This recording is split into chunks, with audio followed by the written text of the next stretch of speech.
All right, it's just going to be me in here tonight. The other guys are out. They were not able to get in for this one for various scheduling reasons. So I'm gonna just give my quick thoughts on the first two episodes of The Penguin.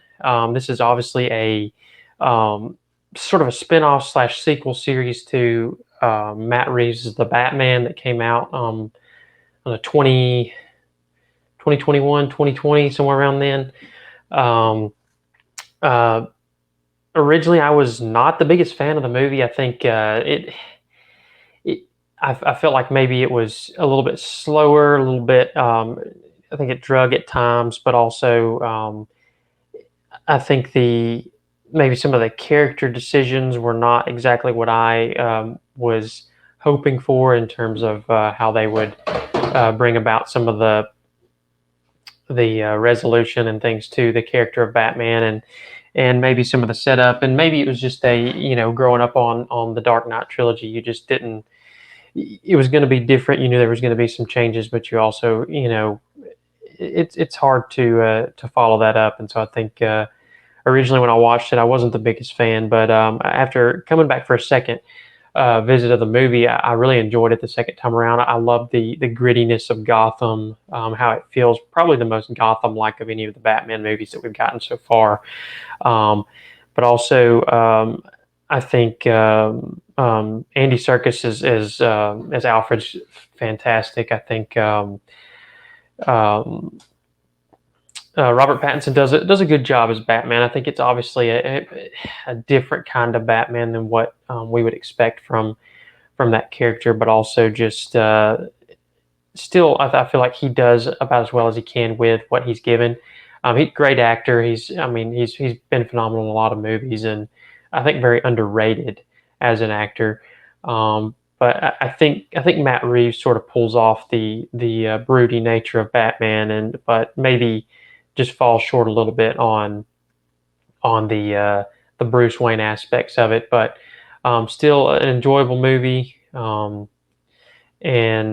just I think a welcome change of pace maybe for what we've seen from Batman so far. But that being said, we jump right into the Penguin, which was we actually did a trailer reaction to this several months ago, but we were pretty excited for what we saw from the trailer. I think there's a lot of potential for this character. Colin Farrell in the Batman movie was phenomenal.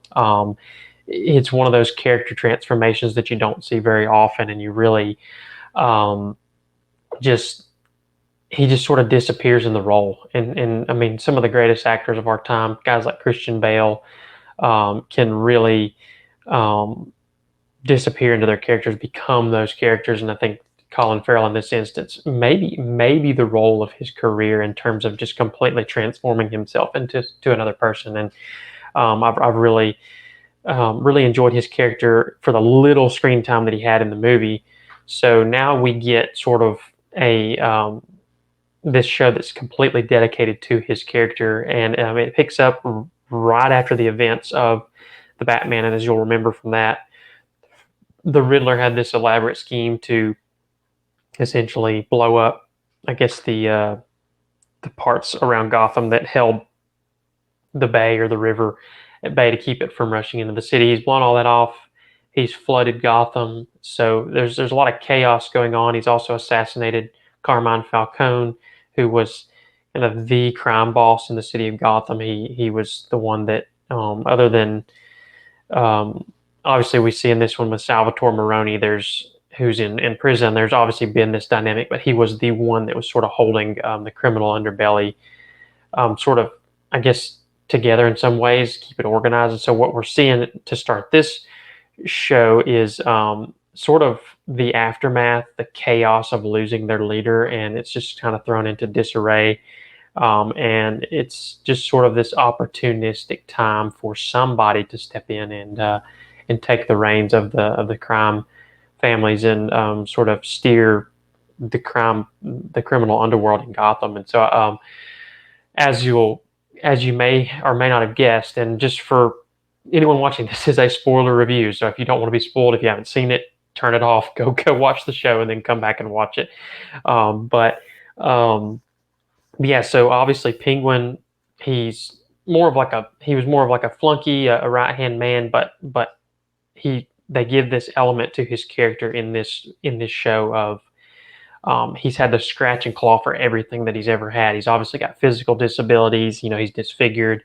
He's he's looked down on by the higher ups in the Falcone family and you know, the Maroni family and all these different criminal underworlds. But the thing to his character that makes him so compelling is he's sort of garnered these street smarts, this ability to weasel his way out of situations because he's been in the game so long. He's kind of watched from behind the scenes. He's learned and grown through this time as sort of like a flunky to all these major crime families, and so this show, the setup is how he goes from humiliated in some ways to, you know, okay, I'm going to actually try to be the man. I'm going to try to run the show, and but in order to do that, he has to traverse this world of these families that are all trying to fill that power vacuum. And so,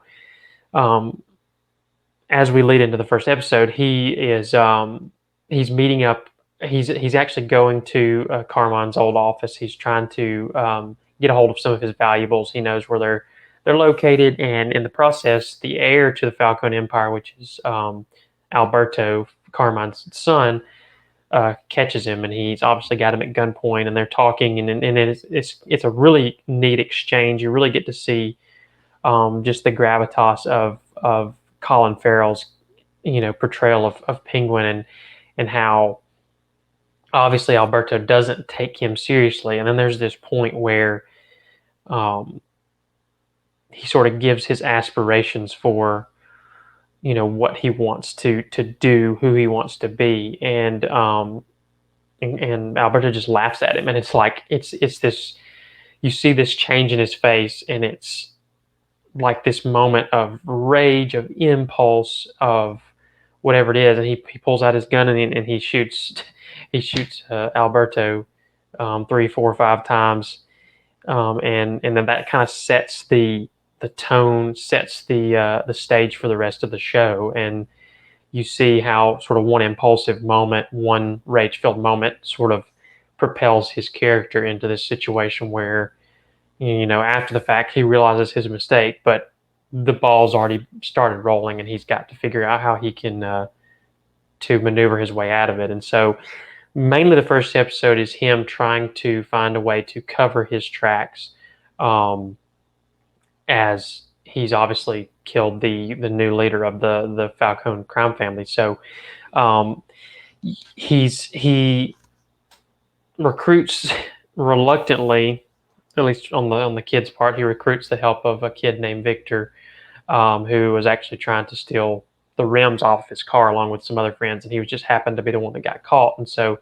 he uh, he helps him to he sort of basically gives him the choice: help me, or, you know, I'm going to shoot you. And it's in this situation for Victor, it's like, you know, what do you do in that situation? So he's kind of forced into this relationship with the Penguin, and I think there's some sympathy there because on the Penguin's part, he's got all these physical disabilities. He's got this, you know, the disfigurement and the different things that he's got going on. And Victor, in his own right, has, you know, speech impediment. He has a stutter. He struggles to get words out a lot of times, and so I think there's maybe a sympathetic aspect to that as well. But also just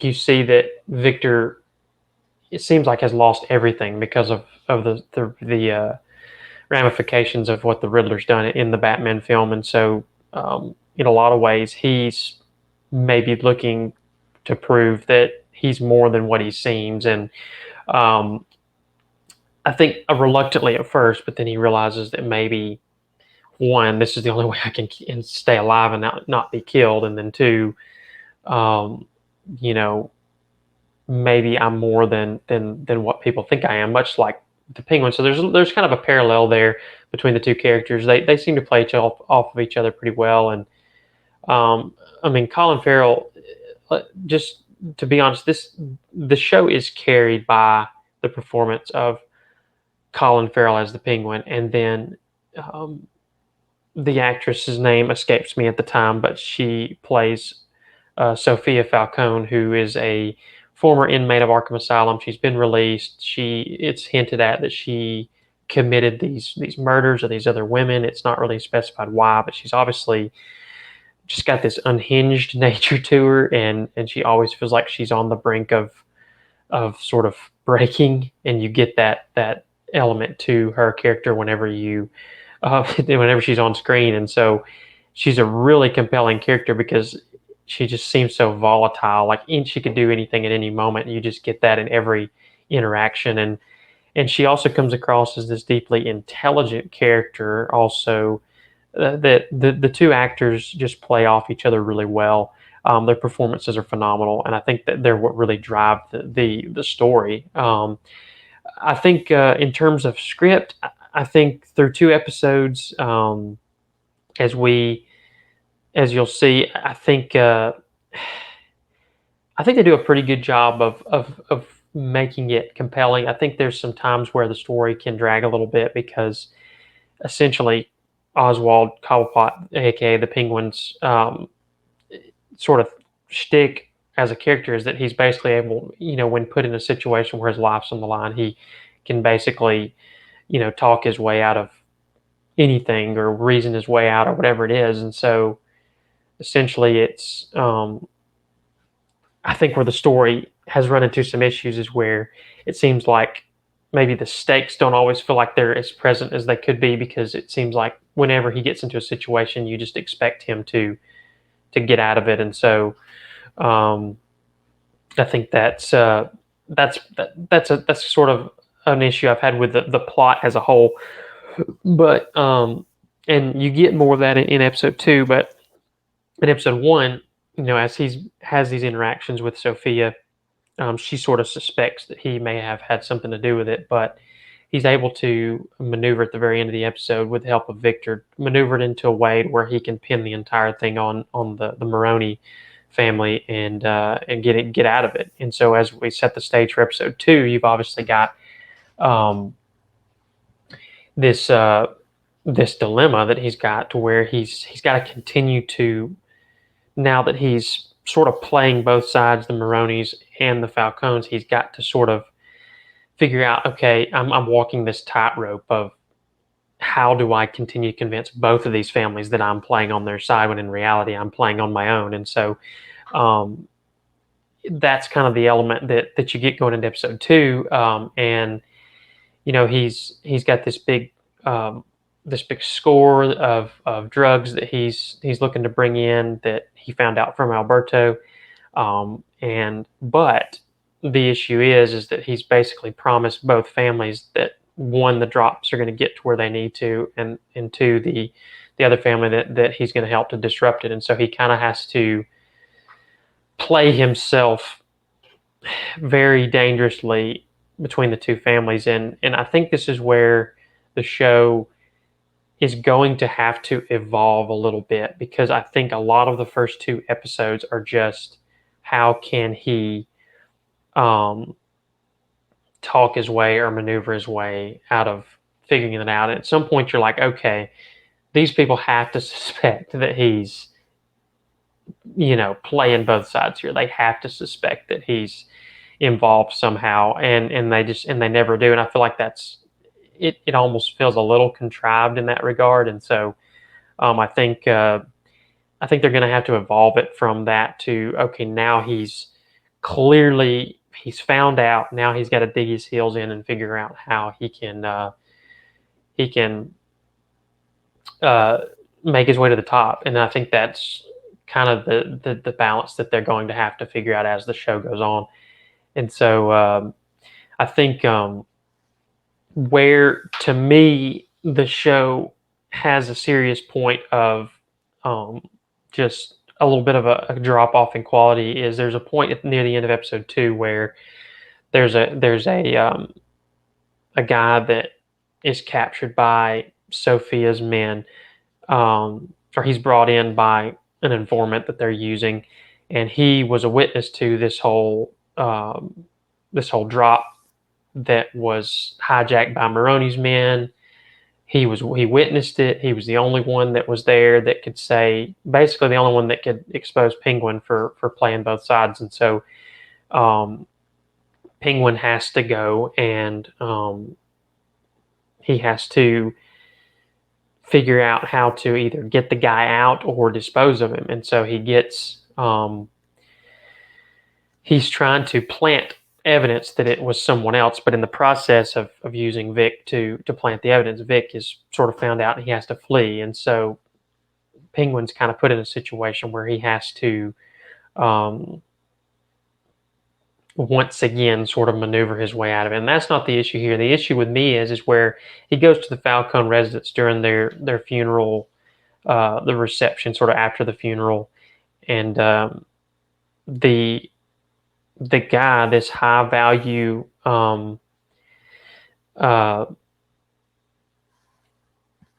value target, informant, whatever you want to call it, is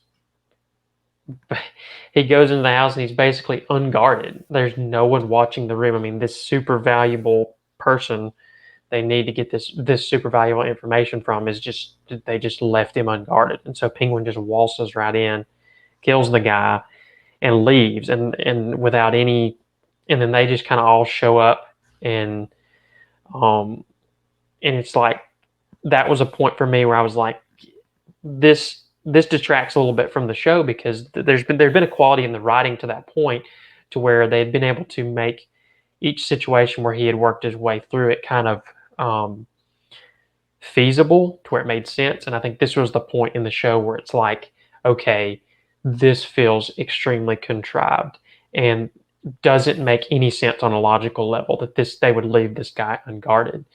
And then of course they have to also sort of make a way to get him out of that situation as well. So he's able to plant the blade on that he killed the guy with on one of the other henchmen of the Falcones, and so he's able to get out, you know, away from the blame. And then eventually, as we see at the end of the episode, he is able to he decides to team up with Sophia to sort of get back at everybody because they've kind of tried to push her out, and so now what I'm hoping going forward with this show is that now he clearly identifies himself with her, completely on her side, and now he has to sort of shed that playing both sides because I feel like they it's not been overused, but it's been used to the point of I feel like they can't go any further with that plot point, and so I think they have to get to the point where